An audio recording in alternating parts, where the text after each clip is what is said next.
Joe Biden has gone 48 days, a record, as we mentioned, without delivering an official press briefing to reporters and the American people since being sworn in as the occupier of the Oval Office nearly 7 weeks ago. That's a record in the modern era. White House Press Secretary Jen Psaki was pressed at yesterday's briefing about Biden's lack of availability. He has done about 40 Q&As since he took office, but in terms of a formal press conference, which I understand there's a big focus on, yes, we will have one before the end of the month. And what does it mean going forward? Will we see more of President Biden, specifically? More than 40 Q&As in the last month, or? Where he will be submitted to more extensive questions, follow-ups, the kind of things we're doing today. Will we see him regularly? I don't know that you'll see him more than 40 times a month, but I'm happy to ask him that question. Now, they're so cute at that age. You know, the Q&A, her definition of the Q&A is, hey, Mr. Biden, what's your favorite flavor ice cream? That's what a Q&A is. Joining me now, conservative Florida Congressman Matt Gaetz. Congressman, always great to see you. The press did their best to hide Biden's shortcomings and mental lapses during the campaign, but they can't hide him once he's in the Oval Office, right?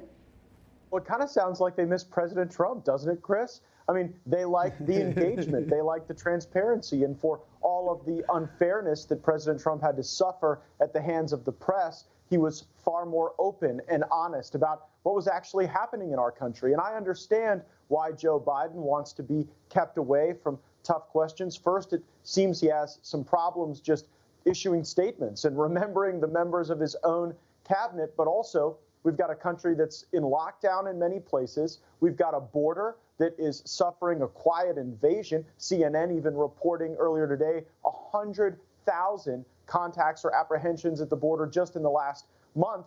And even more is coming with legislation that institutionalizes the fraud that allowed Joe Biden to win this last election in the first place.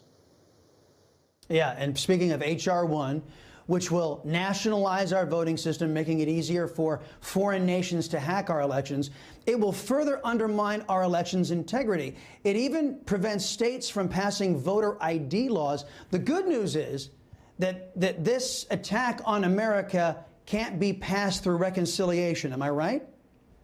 You're absolutely right.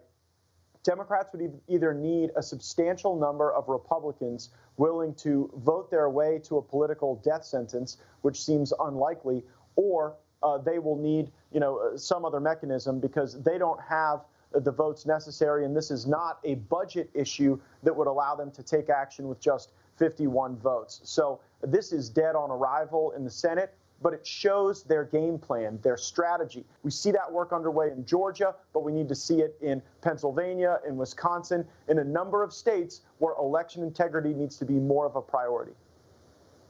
Now, you mentioned that the Democrats would actually need Republicans to come on over. They may want to knock on Liz Cheney's door. They might want to knock on Ben Sasse or Mitt Romney's door. They seem willing to play ball with socialists. Well, if they were knocking on Liz Cheney's door, they'd have to knock on her door in Washington, D.C., not Wyoming, because she doesn't spend a lot of time out west. True enough. And I just want the law followed. I'm just one of these very simple guys who believes you should follow the law. And that goes for governors, and that goes for courts, and that goes for anybody involved in the process. Speaking of not following the law, let's turn to Biden's border disaster. Jen Psaki refusing to acknowledge that this is a crisis at the U.S.-Mexico border. Watch. At this point, is this a crisis at the border? Look, I don't think we need to sit here and put new labels on what we have already conveyed is challenging. It's challenging. Meanwhile, Homeland Security Secretary Alejandro Mayorkas reportedly calling up DHS staff to volunteer to help deal with what he says is an overwhelming number of aliens rushing the border. Will the press and Biden be able to hide this crisis the same way, Congressman, they're hiding him? Great question.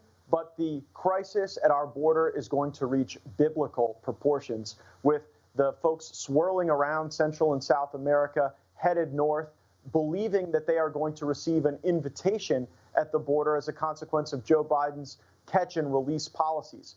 We largely had this problem under control in the Trump administration. We built 400 miles of wall. We ensured that people awaited their asylum claims in their home country, and we established relationships in the Northern Triangle for safe third country status so people could be repatriated rather than just being released into our country. And Joe Biden is undoing all of it. And the travesty of this is that children are going to be abducted, rented, sold like fast passes at Disney World to people who are trying to come across our borders illegally. It shouldn't take a genius to know, Chris, that if you treat people differently when they bring a kid, more people are going to bring a kid. And that is a humanitarian crisis. And this is a direct consequence of Joe Biden's pro-caravan policies.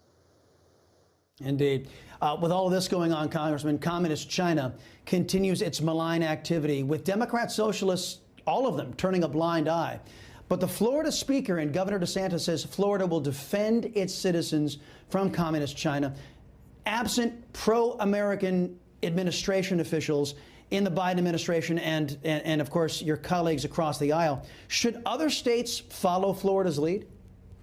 Great question. Here in Washington, the Biden administration has tossed the keys to China, but great leaders at the state level, like Speaker of the House Chris Sprowls, have laid out a blueprint for resiliency for our people. That means not allowing China to infiltrate our colleges and universities. It means protecting our inventors and intellectual property and ensuring that we are not the victims of birthright citizenship by fraud, something that wealthy Chinese access all too often in our country.